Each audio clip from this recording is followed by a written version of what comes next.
Bonjour et bienvenue sur le podcast de Madame a du chien. Vous êtes en train d'écouter la deuxième partie de l'épisode 6, Société, culture et cochon. Nous vous souhaitons à tous une très belle écoute.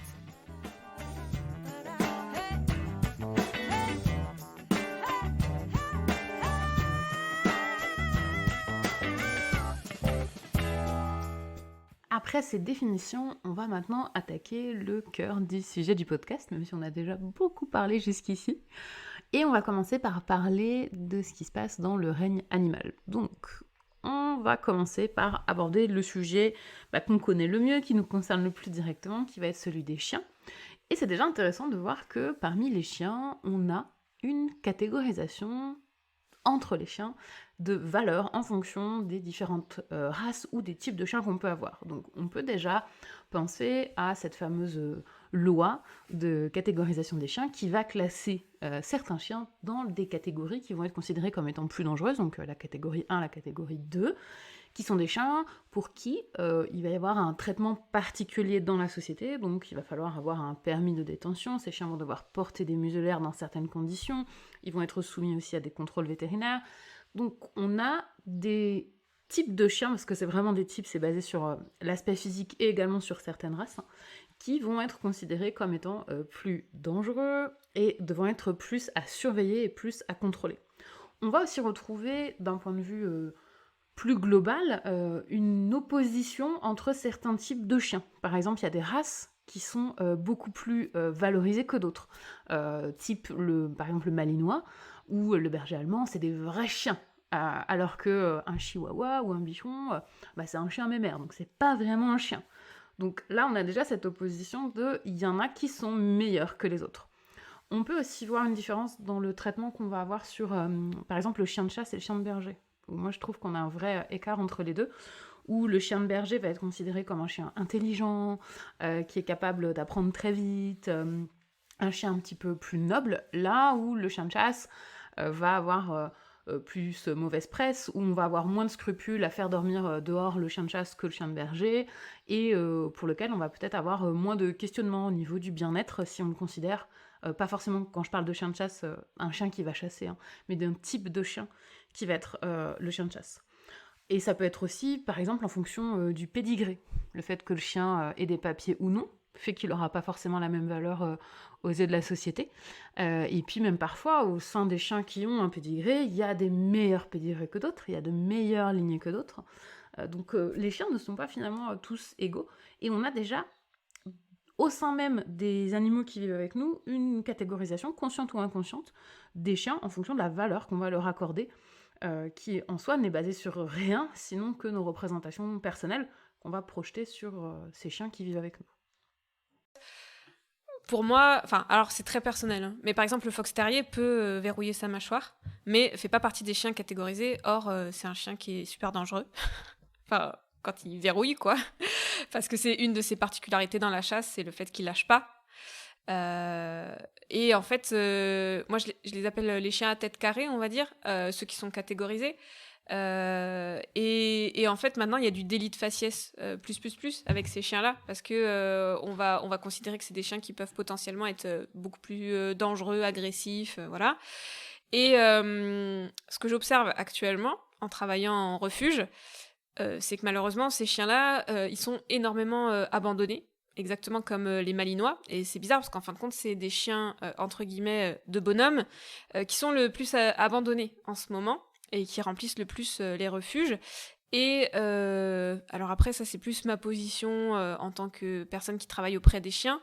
C'est des chiens qui, je pense, ont été par a priori et par idée préconçue éduqués, et avec beaucoup plus de violence et de rigidité, parce qu'on a souvent dit que voilà, il fallait dominer son chien, et que surtout ce genre de chien, il fallait pas les laisser gagner ou je sais pas quoi. Et finalement, c'est des chiens qui quand ils arrivent en refuge, ils vont être vraiment assez terrorisés, et ils ont assez peur de l'humain. Et alors, là, je vais parler vraiment des têtes carrées. On en a vraiment beaucoup dans le refuge dans lequel je bosse en ce moment. Et tous, c'est des gros bébés, mais c'est vraiment des gros nounours. Et ils découvrent les câlins, et c'est vraiment des chiens qui sont hyper affectueux et qui s'attachent super vite à l'humain. Et en fait, on est obligé de leur mettre la muselière. Et quand ils ont la muselière, c'est vrai que même sans la muselière, en fait, ils font peur, mais juste par principe, tu les vois, tu les appelles les grosses gueules quand ils ont la bouche ouverte, bah voilà, ça te fait peur et de ça. Et pourtant, c'est avec ces chiens-là que on va avoir le moins de problèmes au refuge, parce que contrairement aux labrador, aux malinois, qui vont être des chiens qui vont peut-être gérer un petit peu moins la pression, la frustration et tout, ça c'est des espèces de gros bébés qui vont pleurer, qui vont chercher le contact avec l'humain.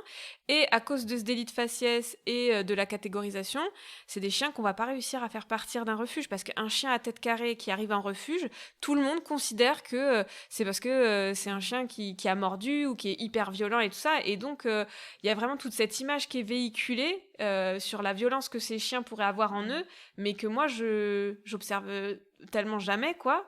Et que les petits labradors, les petits croisés, les chiens de chasse et les malinois, je me fais pincer en permanence, et ça peut aller jusqu'à la morsure, quoi. Ce que tu disais là, Julia, ça rejoint très fortement le dernier paragraphe de la définition de ChatGPT là, sur justement les représentations et comment sont représentés et montrés les animaux et l'image qu'on s'en fait à travers ces représentations-là, quoi. Tous les biais qu'il y a aussi derrière les représentations. Et également aussi sur qui sont les personnes qui ont ces chiens, parce que ces chiens c'est dites ça, catégories appartiennent aussi à un certain type de public qui est déjà aussi marginalisé dans la société. Et cette loi de catégorisation avait aussi une double approche, c'est-à-dire c'est pas que de pénaliser les chiens, mais aussi de pénaliser les humains, et de rendre l'accès à ce type de chien plus compliqué. Oui, sur le verrouillage de la mâchoire, c'est un truc qui existe vraiment. Moi, il me semblait que c'était faux, c'était un mythe en fait, cette histoire de verrouillage de la mâchoire. Que c'était pas une capacité physique, c'est juste... Il n'y a rien de particulier en fait qui fait qu'un chien va verrouiller ou pas. C'est pas c'est pas lié à une race ou quoi. Enfin, moi, j'avais cette notion-là. Je sais pas si c'est quelque chose, toi, t'as des sources ou des choses sur le sujet. Mais Non, pas du tout. Non, d'accord, pas du ok. tout. Ouais, À creuser. J'avais parlé de ça avec un veto une fois qui m'avait dit voilà, que tout ce qui va être les molosses, catégorisés, et les fox terriers sont des chiens qui ont une particularité au niveau de la mâchoire qui fait qu'une fois qu'elle est verrouillée, et que anatomiquement, en fait, c'est impossible de les faire déverrouiller. S'ils enclenchent pas le truc. Et que ce qui m'avait choqué, c'est qu'il m'avait expliqué que en fait, au niveau des fox terriers, il y avait cette particularité là, mais que eux, ils étaient pas catégorisés, alors que potentiellement il y avait plus de morsures avec fox terrier qu'avec American Staff, Rottweiler par exemple.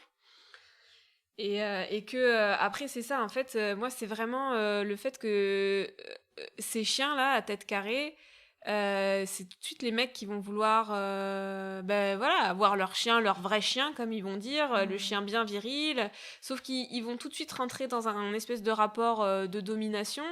Et c'est des chiens qui adorent le confort, qui sont super rigolos. C'est des chiens... Alors, je trouve que tous les chiens n'ont pas d'humour, mais ceux-là, ils sont tellement drôles, quoi. C'est vraiment... moi, c'est comme j'ai eu un petit bulldog français pendant 8 ans, et pour moi, c'était un chien qui avait beaucoup de personnalité et d'humour. Et je sais pas comment dire, il y a vraiment quelque chose de très spécial avec ces chiens-là. Et du coup, ils vont être du genre un petit peu à vouloir faire des câlins, à tester des trucs, à monter sur le canapé et de ça. Et j'imagine tout de suite le désastre si le gars, il a écouté une vidéo horrible d'un mec en t-shirt noir qui va dire ouais, alors même si les scientifiques disent que la domination inter- et intra-espèce, ça n'existe pas, moi, mon expérience à moi... Et donc il dit que... en plus, c'est un mec... qui va donner des infos complètement erronées en disant que les morsures sont faites avec des chiens, 70% des morsures des chiens sont faites quand ils sont sur un canapé, alors que le rapport de l'ANSES explique en détail que c'est 80% des morsures qui sont faites avec des chiens au sol, sur des enfants, sans surveillance des parents, enfin, qui n'a strictement rien à voir. Bien, voilà, aujourd'hui, on a des personnes qui vont trouver ce genre d'informations complètement erronées, qui vont vouloir dominer le chien, et malheureusement...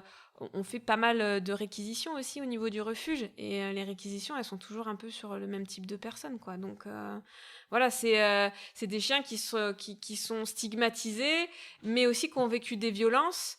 Donc peut-être à un moment ils se sont rebiffés, oui, peut-être qu'il y a eu, donc soit ils ont été violentés et ils ont été retirés à leur propriétaire pour ça, soit le propriétaire s'est rebiffé, enfin le propriétaire a été violent et le chien s'est rebiffé, il a mordu et du coup les humains ils ont pas de scrupules, hein. Un chien qui mord, on pique ou on abandonne, quoi, il y a pas de. Et en France l'euthanasie de confort est pas interdite, donc voilà.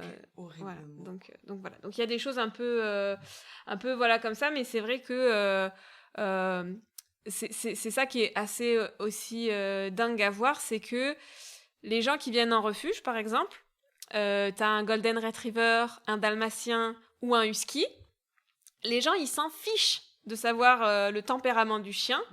Ils vont dire tout de suite c'est la super belle occasion, quoi. Donc moi je vais prendre un husky seulement avec 300 € de frais d'adoption. Ils ont gagné leur journée, quoi. C'est assez catastrophique, alors que les têtes carrées là elles s'entassent depuis plus de 2 ans dans le refuge. Oui, il est certain que la loi de catégorisation elle aura fait beaucoup de mal à ce type de chien. Et même si on a vu une baisse du nombre de ces chiens dans les naissances depuis que la loi a été passée, ça reste malgré tout des chiens qui continuent d'exister, qui doivent vivre avec des préjugés, une façon de les aborder qui est pas cool, quoi. Mais ouais, sur le truc du verrouillage là, donc moi ce que j'avais, faudrait que je retrouve, mais que ça existe, en fait c'est pas vraiment ça qui se passe, c'est juste en fait c'est la capacité de pression au centimètre carré de la force de la mâchoire qui est plus importante chez ces chiens-là. Ouais, parce que tu vois que les muscles au niveau là, c'est ça qui fait qu'ils ont une grande gueule aussi, c'est que là ils ont énormément de muscles en fait sur les côtés des joues, et ils ont une puissance de mâchoire qui est beaucoup plus développée que d'autres chiens du fait de leur physique. Enfin, je pense que c'est une façon de dire qu'en fait ils sont capables de bloquer, de vraiment serrer très fort et de bloquer leur mâchoire, tu vois, mais il n'y a pas de... Genre ils ont un truc spécial qui fait que ça va marcher. Oui, puis ce qui est intéressant aussi, c'est quand tu regardes les stats des chiens mordeurs, où en France, les premières morsures, c'est berger australien, labrador, golden retriever, mais parce que c'est aussi les chiens les plus courants. Et statistiquement, c'est aussi les chiens qui vont mordre plus souvent, quoi. Toutes ces catégorisations à l'intérieur même de l'espèce du chien, ça prouve déjà que dans les espèces, il y a des catégories, mais ça, on en avait déjà parlé dans un autre épisode. Ensuite, moi, je voudrais que la réflexion, elle puisse aller un petit peu plus loin, c'est-à-dire qu'on a vu chien-cochon, la différence que ça peut avoir. Mais aussi on peut faire le parallèle entre les vaches et les chevaux. Pourquoi on a décidé de manger des vaches et de monter sur des chevaux? Peut-être que les chevaux sont plus dociles, mais par exemple en puissance pour travailler au champ, je pense que voilà, la vache, le cheval, c'est pareil, mais après je pense que t'es plus fier quand t'es sur un joli cheval que quand t'es sur une grosse vache. Le galop, ça doit pas être le même, mais voilà, t'imagines un chevalier arriver sur une vache, ça fait un peu plus... Ça dépend comment on le voit, parce que t'arrives sur une vache aussi, ça en impose, quoi. Tu peux péter la porte direct, je sais pas. Du coup, en France, on mange quand même beaucoup de viande de cheval, qui est considérée comme une des meilleures viandes, des plus saines, des plus qualitatives. Et il y a quand même une grosse industrie de la viande chevaline en France, et qui est notamment très très très entretenue par le monde des courses hippiques. Et ça, je pense que c'est quelque chose aussi que les gens qui vont voir les courses ou qui parient ou quoi, encore une fois, ça fait pas penser à ce que tu disais tout à l'heure, là, la dissonance cognitive. C'est que t'imagines pas, quand tu vois ces magnifiques chevaux courir les uns contre les autres sur une piste, tu te dis que c'est des athlètes, que c'est des chevaux de haute qualité, voilà, bref, qui sont hyper performants, mais tu te dis pas que pour qu'un entraîneur puisse avoir un cheval comme ça, il a dû en péter 150, quoi.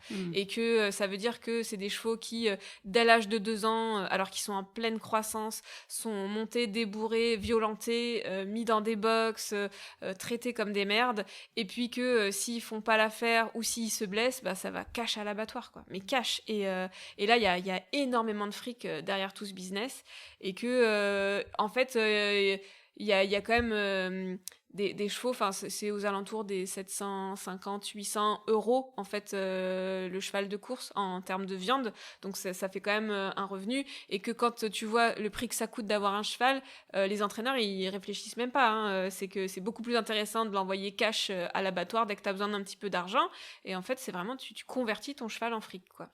En fait, ce que tu décris là dans le monde des chevaux, où il y a beaucoup d'argent et des gros enjeux aussi économiques, ce qui est assez triste à voir, c'est qu'on va le retrouver aussi dans des disciplines où c'est pas le cas. Donc moi, par exemple, je pratique l'agility, donc sport canin. Pour ceux qui savent pas, les chiens qui vont sauter des haies, courir dans des tunnels, vous avez sans doute déjà vu des images à la télévision.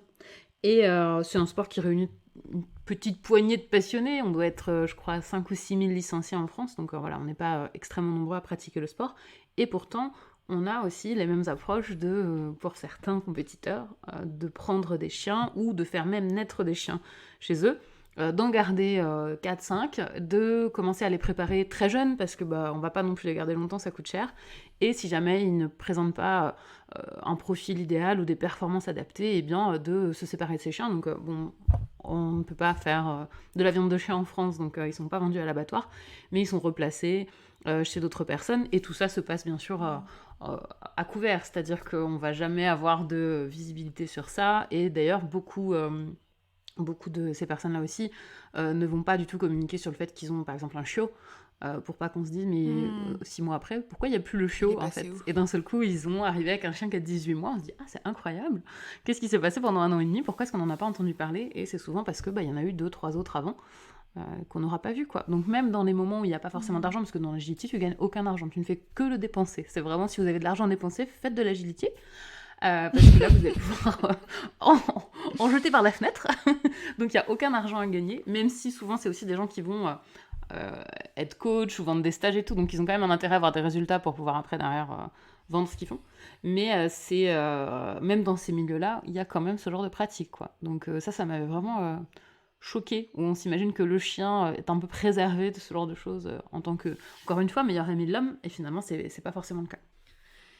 Mais c'est pareil pour les chiens d'élevage. En fait, il y en a beaucoup qui sont réformés, quoi. On considère qu'à 5 ans, la chienne, elle a fait suffisamment de portée. Du coup, on va essayer de lui trouver une famille pour qu'elle ait une vraie vie de chien, soi-disant. Enfin, tu vois, c'est dit un petit peu enrobé et tout ça. Et moi, ça me choque trop, parce qu'en fait, les gens, quand ils vont chercher un chien de race, pareil, ils choisissent cette race parce qu'ils aiment bien, ou parce qu'ils imaginent qu'ils aiment bien, et puis derrière, peut-être qu'ils encouragent un trafic, en fait, et de la maltraitance de chiens qui sont utilisés juste pour produire des chiots qui vont pouvoir amener de l'argent. Et là où je suis hyper choquée, l'autre jour j'ai été contactée, enfin c'est il y a plus d'1 an, par une éleveuse de Pomsky. Alors je connaissais pas du tout, c'est Pomsky et d'autres races de mini husky, en fait c'est des huskies miniatures et de ça. Et donc elle était très intéressée par un de mes livres, et donc elle voulait que je lui fasse un prix pour mes livres. Donc je lui ai fait un prix revendeur qui était très très intéressant, et elle m'a dit, donc qui était moins de 10 euros. Et elle m'a dit que c'était trop cher, en fait. Et quand elle m'a dit la valeur, enfin le prix des chiots, qui était entre 5 000 et 7 000 euros, j'étais mais tellement choquée. Et elle trouvait que c'était trop cher d'offrir un livre de 10 euros. C'est mon livre sur la prévention morsure, là c'est le livre pour offrir aux familles qui ont des enfants. Et je me suis dit, mais à quel moment elle imagine que moi, mon livre que je lui fais à 8 euros, c'était à 8 euros, je lui faisais un prix revendeur, c'est trop cher à inclure dans son prix des 5 à 7 000 euros le chiot, quoi. Et les gens qui vont acheter ça, mais en plus déjà on est sur du trafic génétique qui fait que oui, les gens ils adorent les huskies, mais un husky qui est mini, mais c'est trop merveilleux. Mais on va encore partir à mon avis sur des tares génétiques de dingue, comme on a fait pour le berger australien, et puis voilà, ça va finir complètement en jus de chaussettes, mais voilà, il y a quand même au niveau rien que de l'élevage de chiens, il y a quand même un gros schmil. Là, moi, je vois des gens qui commencent à adopter des chiens réformés d'élevage parce que, voilà, ils ont 5 ans et que... Mais bon, tu vois, quand tu vois les vulves des chiennes, quand tu vois toutes les surinfections au niveau de l'utérus qu'elles ont, l'état de leurs mamelles, l'état de leur pauvre carcasse, là, et tout, tu te dis, mais comment ça se fait que c'est encore autorisé ? Et je me rappellerai toujours, quand j'ai passé la CACED, j'ai passé la CACED pour pouvoir faire le métier que je fais aujourd'hui, bien que ça m'ait rien apporté, mais ça m'a apporté un truc, c'est que j'ai vu les gens qui passaient la CACED et qui étaient des chasseurs avec des meutes énormissimes de chiens, des dresseurs de chiens de chasse et des éleveurs et des éleveuses. Et parmi ces éleveurs-éleveuses, c'était de l'intensif. Et je ne pensais pas qu'en France, c'était possible de faire de l'élevage de chiens intensif. Mais si, tu as besoin de 2 jours de formation pour te lancer dans l'élevage de chiens intensif. Et c'est des chiens qui vont jamais voir l'humain et vraiment qui sont mis en...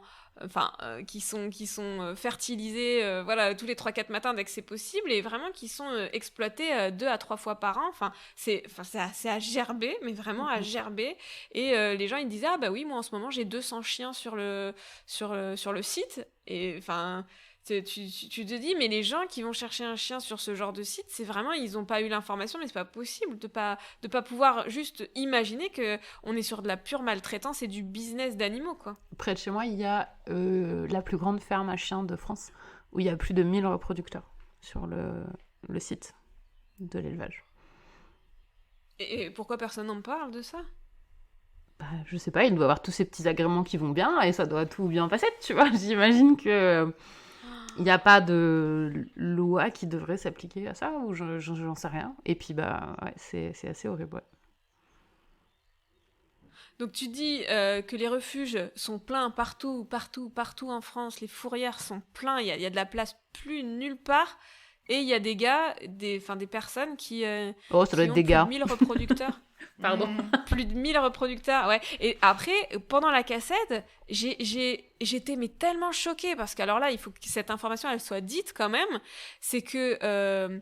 par exemple, si vous avez des chevaux et que vous faites de l'insémination, vous avez quand même une petite formation pour l'insémination. Mmh. Voilà. Et vu qu'il y a des dangers et que les produits coûtent très très cher, en général, c'est fait de manière plutôt encadrée. Mais pour les chiens, en fait, tu peux acheter les paillettes que tu veux n'importe où, tu les reçois, tu te les mets dans une seringue, tu prends ta chienne et les éleveuses et les éleveurs m'ont expliqué comment ils inséminaient leurs chiennes. Ah bah tu les mets comme ça, les pattes en l'air, et puis tu introduis ta seringue dedans, tu vides le contenu, et puis voilà. Et j'étais là, mais vous avez déjà eu une formation pour... parce que c'est quand même une manipulation qui devrait être faite par un veto. quelqu'un d'agréé. Pour moi, ça se faisait par chez le un veto, l'insémination. Non. Eh ben non. Les éleveurs et les éleveuses ont le droit d'acheter leurs paillettes et ont le droit d'inséminer eux-mêmes leurs animaux avec des semences qui sont pas vraiment trop... Enfin, ils disent qu'il y a de la traçabilité, mais en fait, ils ont aucune assurance sur la traçabilité. Tu peux leur mettre du lait de chèvre congelé et puis... ça fera pas trop de bébés chiens, normalement. Voilà. Non, mais c'est pour dire, tu peux couper avec ce que tu veux, ou tu peux dire que c'est ton super beau mâle reproducteur, lui, et puis tu peux faire un mélange des autres. Enfin, voilà. Et il n'y a pas de traçabilité véridique et tout. Et du coup, ces 2 jours d'ACACED m'ont appris ça, tu vois, m'ont appris vraiment... que l'élevage du chien, en fait, ça fait semblant d'être un petit peu réglementé, mais qu'il n'y a pas grand-chose derrière, quoi. Au niveau du bien-être animal, on a vraiment des grosses lacunes à ce niveau-là.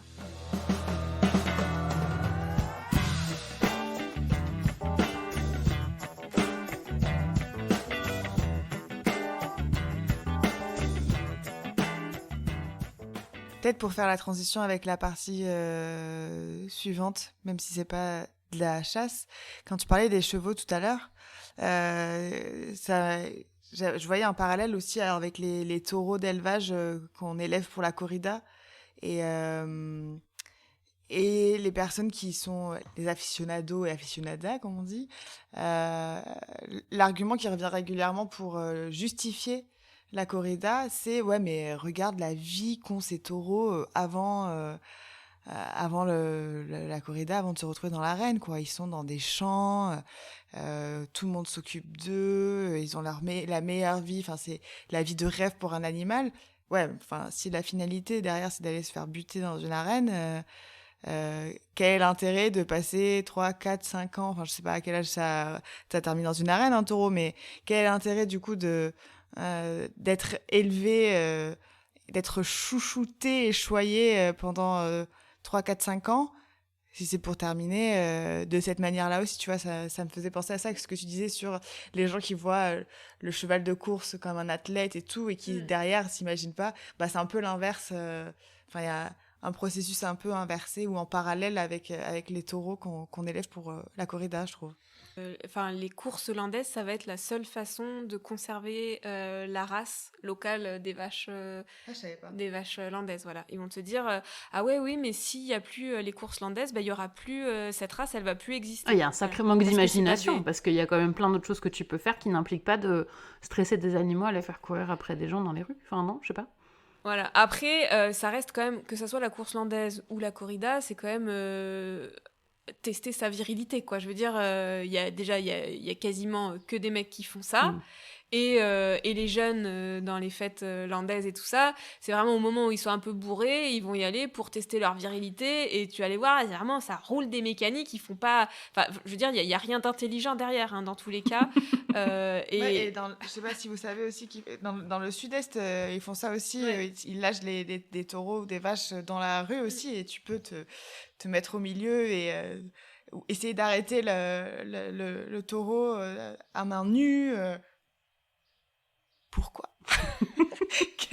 quel est le putain d'intérêt? Et sinon, allez vous promener, vous prenez votre chien, vous allez faire une promenade, c'est bien aussi, tu vois, on n'est pas obligé de faire ça, quoi. Voilà, ouais, mais après, voilà, on va dire que ça fait partie des traditions, de la culture, mais encore une fois, on est sur des traditions et des cultures où il y a soit tuerie, soit maltraitance animale, et où ça implique de mettre en valeur la virilité, le combattant, et puis ce qui est quand même rigolo, enfin pour la corrida, c'est que les mecs, ils ont quand même des tutus à paillettes, quoi. Je veux dire, voilà, ça montre aussi le terme que j'ai appris il y a pas très très longtemps, qui est la masculinité hégémonique. Le mec, tu le mets comme ça dans une soirée, il va pas du tout être respecté. Mais bon, avoir des paillettes et des froufrous au milieu de l'arène avec un énorme taureau qui te fonce dessus, là t'es la star locale. C'est assez incroyable, et ça véhicule quand même beaucoup de violence, et les gens qui vont voir ça, c'est tellement malsain, en fait, parce que qu'est-ce qui est intéressant, qu'est-ce qui donne envie de voir ça, c'est qu'il y a du danger. En fait, tu sais qu'à tout moment, il y en a un des deux qui va morfler, mais grave. Donc ça sera soit le mec, soit le taureau, mais en fait, tu vas au combat de gladiateurs, à la condamnation à mort d'un des deux. Et après, ce que je trouve particulièrement violent et vraiment dégueulasse, une fois, je me rappelle, j'étais à une fête foraine qui était devant une arène, et il y allait avoir une corrida portugaise, donc qui inclut des chevaux notamment, et des chevaux portugais arrivés du Portugal, qui sont la plupart des entiers. Et j'ai pleuré ce jour-là. J'ai pleuré parce qu'il y avait des mecs qui étaient sur ces entiers, sur ces étalons, des étalons qui étaient terrorisés, qui étaient complètement paniqués, voilà. Et à chaque petit mouvement de l'étalon, le mec foutait coup dans les dents et coup dans les côtes, et il avait du métal, mais partout, le cheval. C'est-à-dire qu'on était sur des vrais outillages de torture, et là, clairement, on était sur le mec qui se sentait tout puissant, parce qu'il avait un contrôle absolu par la douleur sur un cheval, et une arène pleine qui attendait de voir ça, pour qu'un mec, en plus, en train de torturer un cheval, aille torturer un pauvre taureau paniqué. Et après, on te dit, il faut pas toucher à nos traditions, vous les jeunes, vous pouvez pas comprendre. Il y a même des cons qui chantent ça dans nos églises et dans nos communes, là, et qui essayent de transmettre ça à nos enfants. Mais les traditions barbares, elles peuvent être oubliées. Voilà, ça peut être oublié. Il n'y a pas de souci à oublier des traditions barbares. Et des traditions, on peut en créer des nouvelles et des bienveillantes. Peut-être pour nuancer, me faire l'avocate du diable et me faire... insulter sur les réseaux. Allez, insulter Margot. Mais non. Ah non, alors, pardon. Je suis quand même, avant d'en parler, depuis que je suis petite, je suis anti, mais je me suis dit un jour quand même, ce serait intéressant, pour pouvoir en parler, d'aller voir une corrida, histoire de savoir ce qui se passe vraiment dans cette arène, et bon, manque de peau, c'était vraiment une corrida nulle. Mais avant qu'il y ait ce truc de mise à mort et tout, il y a un espèce de truc... j'ai vu quand même quelque chose de beau entre une sorte de danse qu'il y avait entre le torero et le taureau. Tu vois, quand les gens te parlent du respect qu'il y a entre le torero et le taureau et tout, je comprends qu'on puisse percevoir ça. Parce que l'espace d'un instant, j'ai vu ce truc qui pouvait être un peu beau de danse un peu et de... Mais bon, voilà, ça dure quelques instants pour une fatalité qui n'en vaut pas la peine, en fait. Donc, c'est se cacher derrière une micro-forme de beauté pour faire accepter de la torture et la mise à mort d'un animal, quoi. Et alors, c'est la beauté, mais la beauté pour les humains spectateurs. Bien sûr. Et qui est-ce qui est vraiment mis en valeur? C'est l'humain au Bien milieu. sûr. Voilà. C'est en fait, ça me fait penser au passage du livre là que je vous ai lu tout à l'heure et que je vais relire, qui explique quelque chose d'important. Faut que je le retrouve. Il est là. Qui explique que un lion pourrait parler, on ne pourrait pas le comprendre. Certains spécialistes sont outrés de ça. Et donc, cette personne qui a dit cette phrase, c'est Wittgenstein. Et donc, certains spécialistes lui ont dit qu'ils n'avaient aucune idée des subtilités de la communication animale.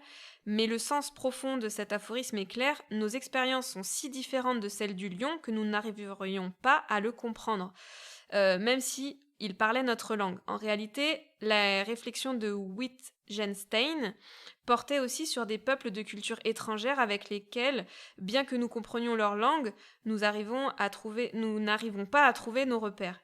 Il voulait souligner que notre capacité à entrer dans la vie intérieure des autres humains étrangers ou organismes différents était limitée. Et là, en gros, on trouve ça beau, mais d'un point de vue humain. Ouais, Et on n'essaye pas d'imaginer à aucun moment, d'un point de vue du taureau, ce qu'il vit. Oui, Et on va pas faire gaffe aux signaux que le taureau va envoyer, à ce qu'il va communiquer, à ce qu'il va exprimer, parce qu'on considère que c'est qu'un simple animal qui est tout en force et en virilité. Et donc, il y a toute une imagination de la part de l'humain qui met sur ce taureau, mais qui n'est pas du tout ni ce que représente ce taureau, ni ce qui est vraiment ce taureau. Oui. Et donc ça je trouve que c'est important de le souligner. Non, mais je suis très d'accord et je suis toujours très anti-corrida et je valorise absolument pas cette pratique. Mais voilà, c'était juste pour dire que voilà, pour avoir fait la démarche de essayer de comprendre ce qui se passait et quel était l'intérêt que trouvaient les gens. Et voilà, il y a peut-être cet instant que les gens, de leurs yeux d'humains, donc de leur place, voient quelque chose de magique, d'incroyable. Voilà.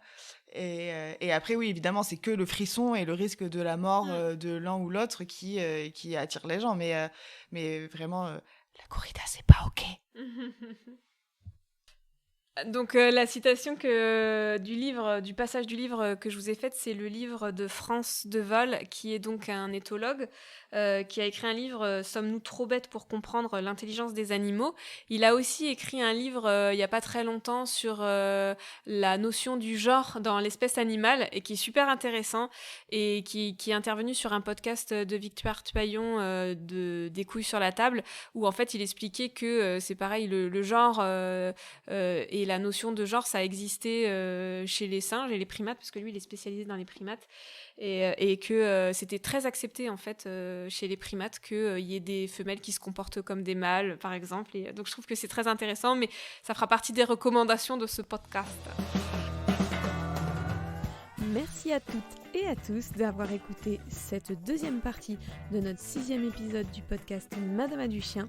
On se retrouve avec la suite et la fin de cet épisode le 8 août, comme tous les mois. À très bientôt!